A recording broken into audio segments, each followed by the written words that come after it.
आपला वास आहे संतांपर्यंत आपल्याला भगवान परमात्म्याची साधना आपल्याकडे घडली पाहिजे. नारदजीने हे सत्संग त्याच्यासाठीच केला बा. त्यांना भगवान नारदाने संत केलं. संकटिक संतांना बद्रिक आश्रमापर्यंत गेले. बद्रिक आश्रमावरून संत वरून खाली येतात. संत काय करतात? उद्धराया जन अवतार तो मा धराया कारण अवतार तो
जीवाने मागे खाली वरती जायचंय.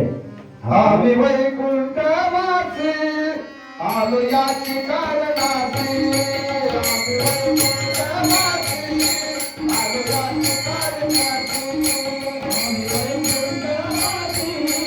आलो याची कारणासी. आम्ही वैकुंठवासी आलो याची कारणासी. आम्ही वैकुंठवासी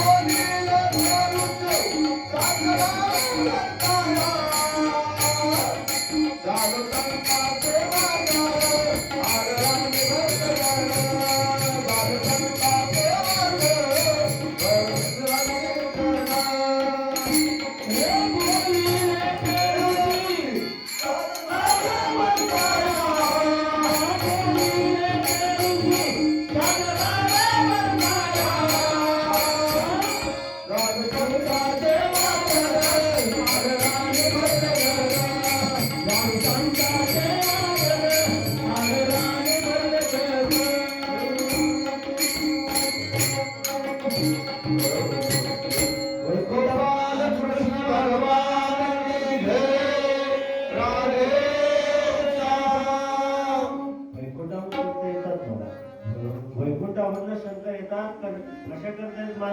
जडजीवाच्या उद्धाराची साधना घेऊन येतात. जडजीवापर्यंत उद्धाराची साधना भगवान परमात्मा आपल्यापर्यंत पाठवण्याकरता संतांचा अवतार काले. संत अवताराला येतात. संत अवताराला आले म्हणजे वरून खाली आले. आणि आपण सुद्धा जन्माला आलो म्हणजे खालून वरती जाण्याकरतात. मला हे बद्रिका आश्रमावरून साधू संत हरिद्वार मध्ये आले. आणि जेव्हा हा वृंदावनामधून भगवान परमात्मा भक्ती प्रेम ज्ञान वैराग्य आणि नारदजींनी हे वृंदावनावरून बद्रिक आश्रमाला गेले. हरिद्वारला गेले आणि हरिद्वारमध्ये कथा झाली. आणि ही कथा झाली म्हणा. कथेमध्ये ही कथा श्रवण करायचं नुसतं निमित्त केलं ना. या कथेचं एवढं महात्म्य आहे. या ग्रंथाचं एवढं महात्म्य मला दिसतं. त्याचं श्रवण जरी केलं नुसते आवाज कानावरती आवाज जरी आला की आमच्या नगरवाडीमध्ये भागवत कथा आहे. आमच्या नगरवाडीमध्ये भागवत कथा हे नुसतं कानावरही आला तरी त्याचा उद्धार होण्याची. हरि की कथा सुनाने वाले, हरि की कथा सुनाने वाले, हरि की कथा सुनाने वाले, हरि की कथा सुनाने वाले, हरि की कथा सुनाने वाले, हरि की कथा सुनाने वाले, हरि की कथा सुनाने वाले, तुमको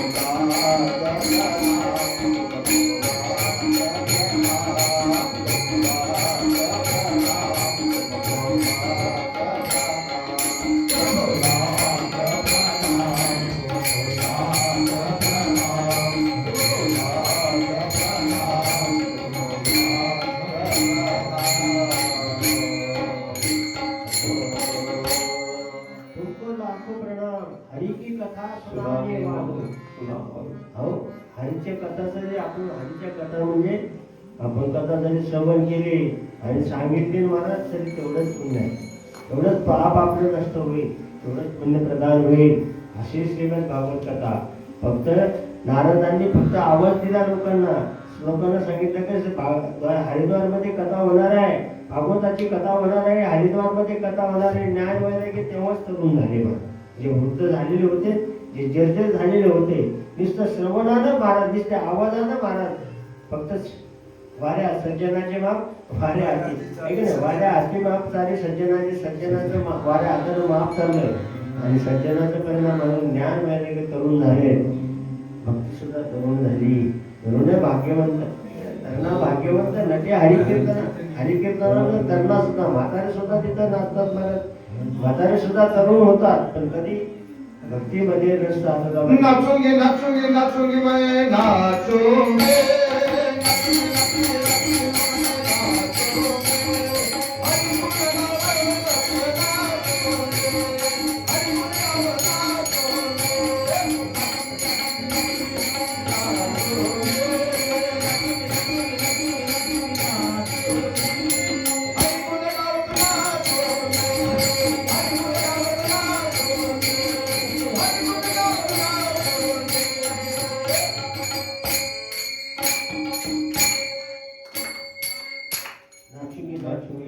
नाचलं पाहिजे. आपण सगळेच जण नाचतो महाराज, फक्त डीजेचा आवाज मोठा लागतो. डीजेवरती नाचणं आहे ना, ते तुम्हाला पापाकडे घेऊन जाईल, नरकाकडे घेऊन जाईल. पण कथेमध्ये जर नाचला ना तर तुम्हाला भगवंतापर्यंत घेऊन जाईल, भगवंताच्या स्वरूपापर्यंत घेऊन जाईल. फक्त नाचाचं क्षेत्र निवडलं पाहिजे महाराज. असे त्यांना भाग्यवंत, त्यांना भाग्यवंत नटे हरिकीर्तनामध्ये नट असलं पाहिजे, नाचला पाहिजे आणि नाचत महाराज. पण कधी हरीच्या कृपेनं, हरीच्या सन्निधानामध्ये नाचा, जिथे नक्की तुम्हाला पुण्य प्राप्त होईल. ज्या कथे नाचण्यानं सुद्धा पुण्य प्राप्त महाराज. नामदेव कीर्तन करी पुढे नाचे, नामदेव कीर्तन करी पुढे नाचे पांडुरंग, नाचे पांडुरंग.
त्या साधू महात्म्याच्या कीर्तनामध्ये भगवान परमात्मा नाचतो. याच्यापेक्षा कोणतं?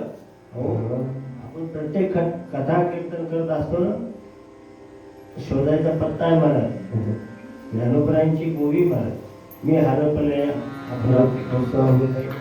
मी हरपलंय, हरवतो कुठं सापडायचं असेल महाराज?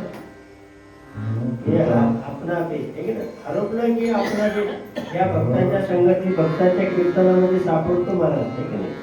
सापडतो कुठे? देवाचा पत्ता आहे. कुठे? प्रत्येकाचा देवाचा पत्ता आहे. तुम्ही हरपले, तुम्हाला जर हवा सापडायचं असेल तर कीर्तनात या, कथेत या. तुम्हाला मी इथे तुमचं सापडे महाराज. कुठे सापडेल? कीर्तनात सापडे. ओवी मला पण आठवलं, फक्त पहिलेच आठवले. मला वाटतं तुमच्याकडे पाठ असेल म्हणून तुमच्या संतांची संग लागले तेरी अच्छी बनेगी.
कुठे सापडतो नाचा तो कुठं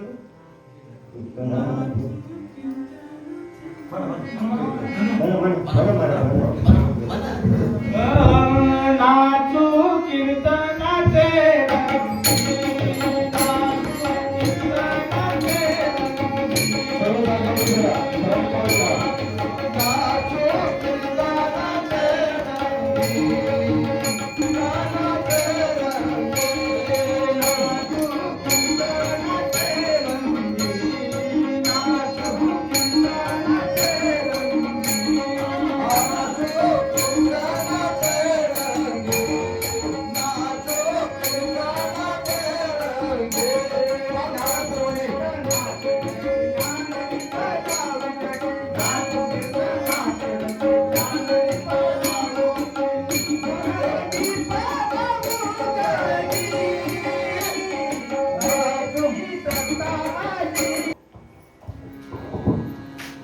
नाम गाऊ नाम घेऊ नाम विठोबाची म्हणू चिंतन करा मला. चिंतनामध्ये हरिपाठामध्ये पावले खेळण्याचा उद्देश काय? तुमच्या शरीरात काय झालं महाराज? आपण सगळेजण एकदा आपल्या सगळ्यांच्या नजरा खरकट्या झालेल्या आहेत. काय आपण विकारी नजरेची माणसं आहोत ना. तुम्ही फार मंदिरात कधी यायला लागले ना महाराज, तुम्ही फार मंदिरात येऊ लागले, मंदिरात तुम्ही हरिपाठ करू लागले ना, तुमच्याकडे बघण्याचा दृष्टिकोन लोकांचा खरकटा होतो. खरकटा म्हणजे काय? नजर घाण आहे म्हणाला, वाईट विचार करतो. आणि वाईट विचार करत असल्या कारणाने आपल्याला भगवानापर्यंत जाताच येत नाही. पण भगवान परमात्म्याच्या जाण्याकरता हा अभ्यास केला पाहिजे. भगवान परमात्म्याची ही श्रीमद भागवत कथा आपल्यापर्यंत आणणे कोणी? आपण कधी विचार करत नाही महाराज. ही ग्रंथ जो निर्माण झाला श्रीमद भागवत कथा, ही कोणाच्या प्रेरणेने झाली? कोणाच्या प्रेरणेने झाली असेल, कोणीही तयार केला असेल, याचं कधी आपण विवेचन करत नाही. कोणाच्या प्रेरणेने हा भागवत श्रीमद भागवत ग्रंथ निर्माण झाला असेल? हा ग्रंथाचा लेखक कोण आहे आणि या ग्रंथाच्या लेखनामध्ये काय लेखन केलं असेल? हो, लेखक व्यासच आहे, पण लिहिलं व्यासांनी तयार केलं. पण कोणाच्या प्रेरणेने केलं? कोणीतरी प्रेरणा असेलच ना. नाही, सांगतो तुम्हाला मी. जेमिनी जो आहे ना, तो परीक्षित राजाचा मुलगा आहे. जेमिनी परीक्षित राजाचा मुलगा आहे. आणि परीक्षित राजा म्हणजे परीक्षित राजाला मिळालेला शाप आहे. त्या शापातून मुक्त होण्याकरता ही श्रीमद भागवत कथा सांगितली. कुणी सांगितली? शुकदेवांनी सांगितली. पण शुकदेवांना सांगितली मला, शुकदेवांना कुणी सांगितली? शुकदेवाला व्यास भगवान परमात्म्याने सांगितली. व्यासांना सुद्धा पुत्र मोह होता मला. ही असणारी जी कथा ही शुकदेवांना का सांगावं लागतं? शुकदेव सुद्धा एक ब्रह्मनिष्ठ, ब्रह्मचैतन्य, ब्रह्मचारी व्रत करणारे साधू आहेत. शुकाचार्यांपर्यंत कथा आलेली. शुकाचार्याने राजा परीक्षिती करता सांगितली, राजा परीक्षितीचा उद्धार होण्याकरता. पण ही कथा निर्माण कोणाच्या प्रेरणेने झाली? याचं उत्तर असं आहे, ही कथा नारदांच्या प्रेरणेने झाली. कुणाच्या? नारदांची प्रेरणा आहे. नारदांनी व्यासदेवांना प्रवृत्त केलं. मला व्यासदेवांना ही कथा सांगण्याकरता प्रवृत्त केलं. का बरं? व्यासदेवाने महाराज 18 पुराणाची लेखन केलं. मला 18 पुराणाचं लेखन व्यासदेवाने केलं. 6 शास्त्रांचं लेखन व्यासांनी केलं. 4 वेदात, एका वेदाचे 4 वेद लिखाण केलं व्यासांनी. कारण व्यास सामान्य नाही. व्यास महाराज नमोस्तुते व्यास विशाल बुद्धी फुल्लार विशाल बुद्धी आहे महाराज, असे व्यास आहे. पण हे व्यासांनी हा ग्रंथ लिहिण्याकरता, व्यासांना हा ग्रंथ लिहिण्याकरता कोणाची प्रेरणा भेटली पाहिजे? हो, नारदांनी कृपा केली. नारदांनी. हो, हे व्यासदेव कोण आहे? व्यासदेवांचा जन्म कुठून आहे? व्यासांपर्यंत ही कथा जाण्याकरता हे व्यास कुणाचे मुलगा आहे याची आपण चिकित्सा केली पाहिजे. व्यासांचे वडील कोण आहे? व्यासांचे वडील हे पाराशर ऋषी, जे पारनेर आमच्या तालुक्याचे गाव आहे. पारनेर तालुका, त्या पारनेरचे पाराशर ऋषी. कुठं सूत्र लागते महाराज. श्रीमद भागवत कथा श्रवण करणार उत्तराखंडामध्ये उत्तर प्रदेशमध्ये श्रीमद भागवत कथाचं नित्यानं श्रवण केलं जाते मला. पण तिचं मूळ कुठे येते? महाराज पार महाराष्ट्रात येते. आपल्या महाराष्ट्रात येते, आपल्या शेजारी येते, म्हणजे माझ्या गावात येते. महाराज पाहणं काय भाग्याचं लक्षण आहे. महाराज पाराशर ऋषी आहेत पारनेरचे. पारनेरमध्ये त्यांची तपभूमी आहे. त्यांच्या तपभूमीत एक गणेश खिंड महाराज, त्यांच्याकडे एक गणेशाचं मंदिर आहे. भगवान श्री गणेशाचं मंदिर आहे आणि खंडित आहे महाराज. त्याला गणेश खिंडच नाव पडलं. तिथे पाराशर ऋषी साधना करत होते. साधना करत करत ते एकदा उत्तरेकडे गेले महाराज. उत्तर प्रदेशाकडे गेले, उत्तरेकडे गेले आणि उत्तरेच्या कडेला गेल्यानंतर त्यांना नदीचा पाराशर ऋषींचे एक होरा नावाचे होरा, काय म्हणायचं त्याला? होरा असतो. होरा असतो 45 मिनिटाचा. किती? होरा शास्त्रामध्ये प्रवीण आहे. होरा शास्त्र ज्यांच्यावरती होरा भविष्य चालतं ना महाराज, ते पाराशर ऋषी महाराज त्याचे जनक आहे. पाराशर त्याला प्रसिद्ध नाव आहे महाराज. पाराशर ऋषीचा होरा, पाराशर होरा म्हणतात त्याला. होरा म्हणजे हा 45 मिनिटं असतो. किती मिनिटं असतो? 45 मिनिटं. हो. आणि हे 45 मिनिटामध्ये अजून सांगू पण थोडं सोपं सांगू का? आपण आता इथे बसलेले, तुमचा माझा परिचय एकदा लई दिवसापूर्वी झालेला, पण मला काही नाव आठवण तुमचं बरं का. मोरे सरांबरोबर आपण भेटलो त्याला, है ना. पण ते मला आठवण नाव. असू दे, आता कथा झाल्या विषय तुम्हाला. पण आता तुम्ही सर साहेब काय असतात ते काय काय बोला शास्त्र आहे म्हणून कुठेतरी भजनात मला वाटतं मोरे सरांच्या घरी भजनात भेट झाली. त्यांच्या वाढदिवसाच्या भजनाला होतं. चांगलं चांगलं मला, पण ते आता आठवत नाही. काय थोडा मेंदू थोडा कमजोर आहे ना आपला. पाराशर ऋषींचा होरा नावाचा एक स्वतंत्र विषय म्हणा. होरा म्हणजे किती? 45 मिनिटाचा असतो. किती मिनिटाचा? 45 मिनिटं. याच्यावरती त्यांचं प्रभुत्व आहे, याच्यावरती त्यांचं कमांड आहे, याच्यावरती त्यांचा अधिकार आहे. त्यांनी होरा शास्त्राचं भविष्य तयार केलं पाराशर ऋषींनी. आणि ते ऋषी होरा म्हणजे काय शास्त्र आहे सांगू तुम्हाला.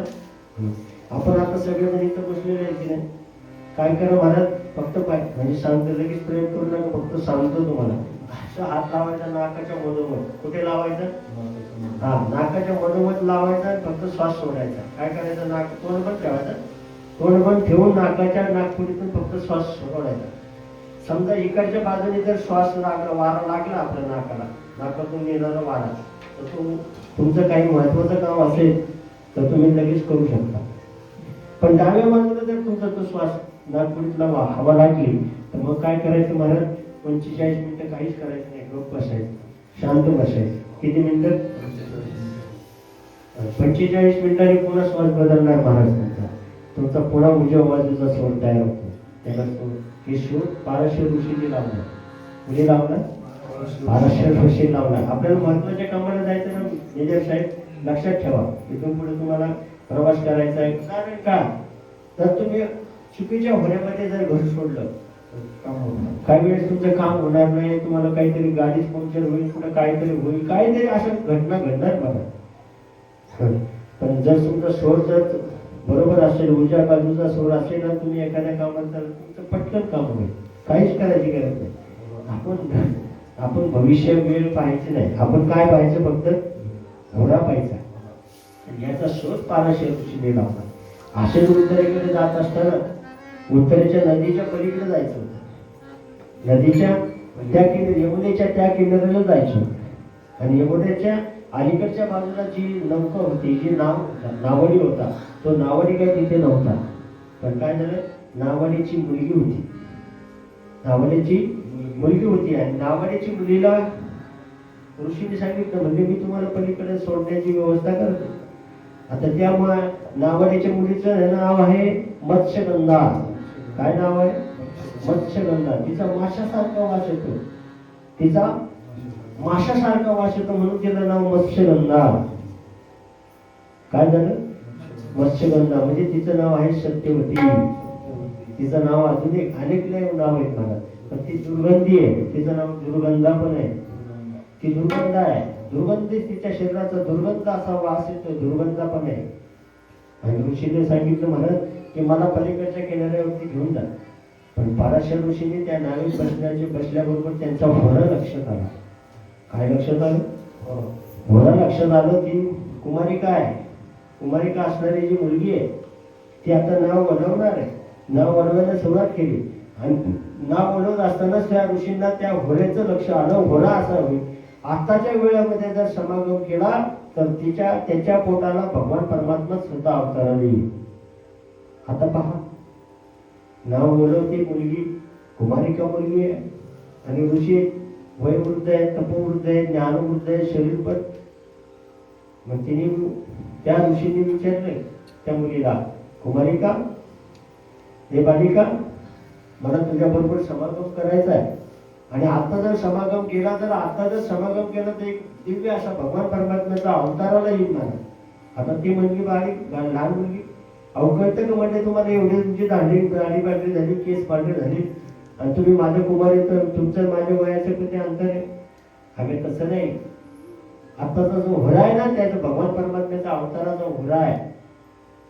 मग होते काय समागम? आपली नजर खरकटी, मी अगोदर शब्द वापरला महाराज, नजर खरकटी महाराज आपली. काय झालं?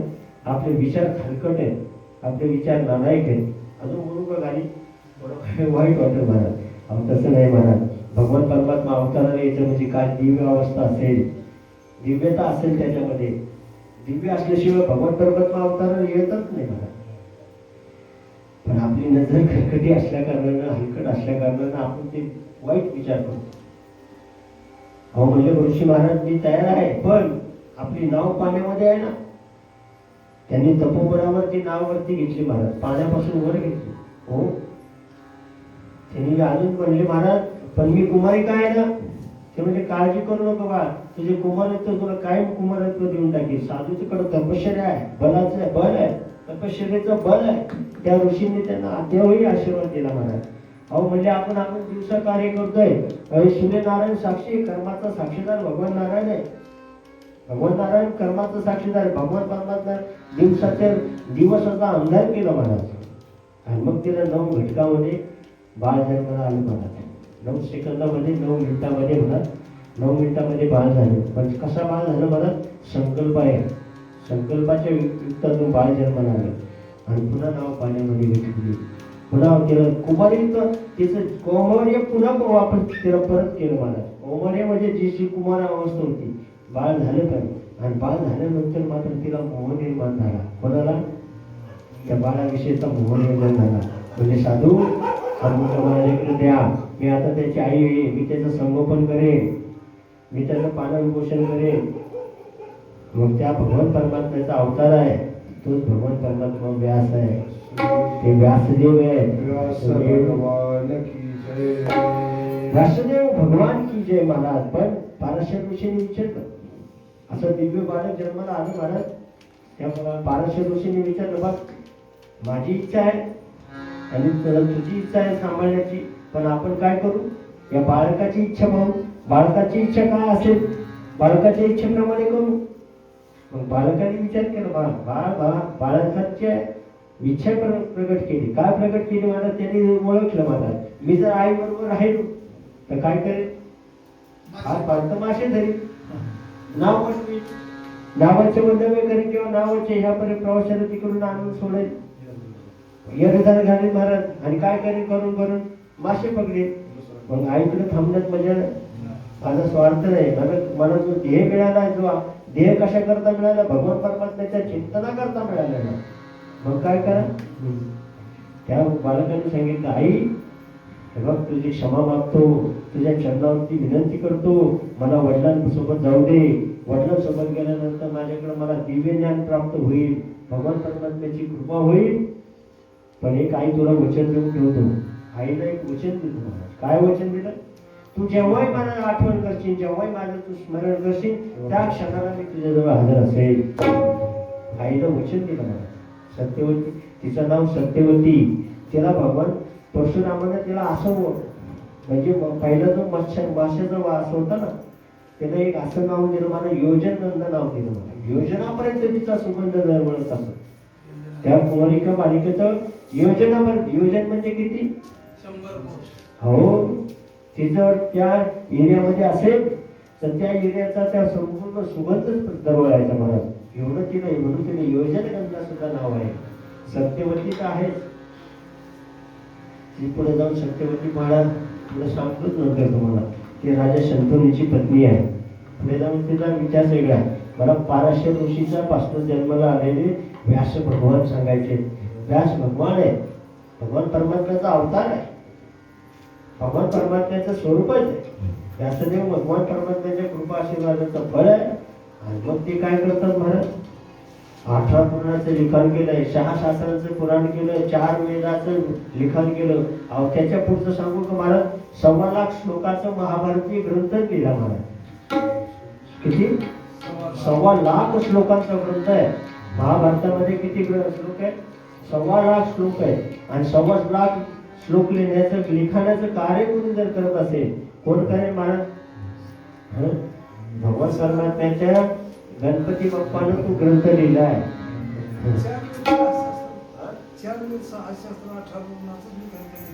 लिखाण म्हणजे व्यासाने केलं, पण 1.25 लाख श्लोकांचं जे महाभारतीय ग्रंथ लिहिला बसले ना, तर त्याचे लेखक गणपती बाप्पा आहे.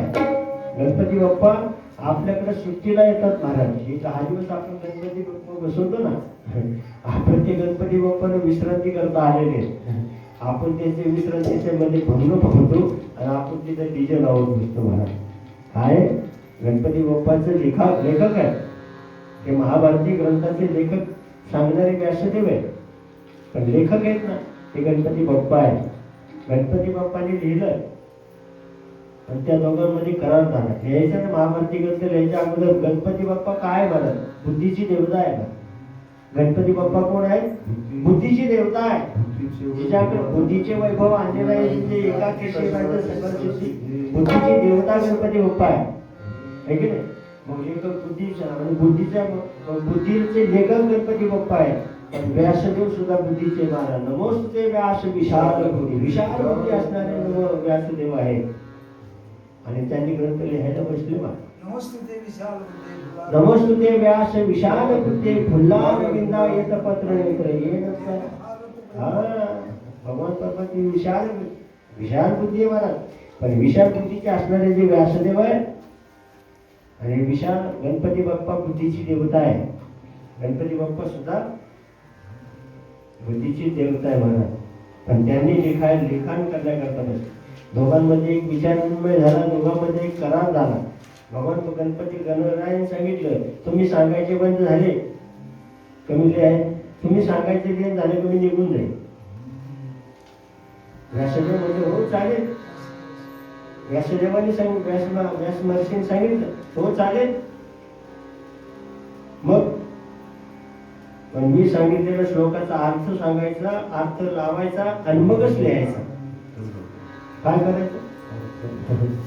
भगवान परमात्मा सुद्धा बुद्धी, गणराय सुद्धा बुद्धीची देवता आहे. मग आता व्यासदेवांना सुद्धा शरीर धर्म आहे ना, नातविधी आहे, जेवण आहे, खावण आहे, स्नान आहे, संध्या आहे, सगळं आहे ना मला. पण सांगायचं ना मग काय करायचं? गणपती बाप्पाला काही खूप श्लोक सांगितले. त्या महाभारतामध्ये जवळजवळ 3,500 श्लोक येतात. खूप श्लोक आहेत. किती? त्या श्लोकाचा अर्थ गणपती बाप्पाला लागला नाही तर तुमच्या आमच्या बुद्धीला कधी लागणार मला? गणपती बाप्पाला सुद्धा अर्थ लागत नाही असे व्यासदेव आहे, असे व्यास महर्षी आहेत. पण गणपती बाप्पाला सुद्धा त्यांचा अर्थ लागत नाही. एवढं दुर्मिळ आहे. असं लिहायला ग्रंथ लिहायला 10 दिवसामध्ये नंतर मग म्हणजे आता थकलो म्हणून महाभारती ग्रंथ थांबलाय. त्याचा आज 1.25 लाख श्लोक सांगितले असते व्यासदेवाने, तिथं थांबला. असे श्रेष्ठ व्यास महर्षी आहेत. आणि ते व्यास महर्षी एवढं ग्रंथ संपदा लिहून सुद्धा आत्मिक समाधान नाही ना मला, स्वतःचं समाधान नाही होत. फार ज्ञानी माणूस असेल, फार हुशार असेल ना, फार विचार करणारा जर मनुष्य असेल ना, तर त्याच्या बुद्धीला सुद्धा जडत्व येतो मला. त्याची बुद्धी सुद्धा जड होते. त्याच्या बुद्धीमध्ये असं होतं का एक नाही केलेलं तर असं शांत बसतं मला, निर्वेळ शांतता पावतो मला. का बरं? त्याला ते एवढं ज्ञान झेपत नाही मला. तसं व्यासदेवांकडे एवढे असणारे विचार बुद्धी असून सुद्धा व्यासदेव सुद्धा खिन्न बसलेत मला, खिन्न शांत बसले मला, विचार करतात. का बरं एवढी साधना घेऊन सुद्धा आत्मिक समाधान मिळत नाही? का बरं आपल्याला समाधान प्राप्त होत नाही? कशा काय कारण असेल समाधान न मिळण्याचं? असे विचार करत आहे. आणि विचार करत असताना तेवढं नारदजींचं आगमन झालं महाराज. नारदांचे आगमन केले महाराज. महर्षी का व्यास महर्षी का एवढे चिंतित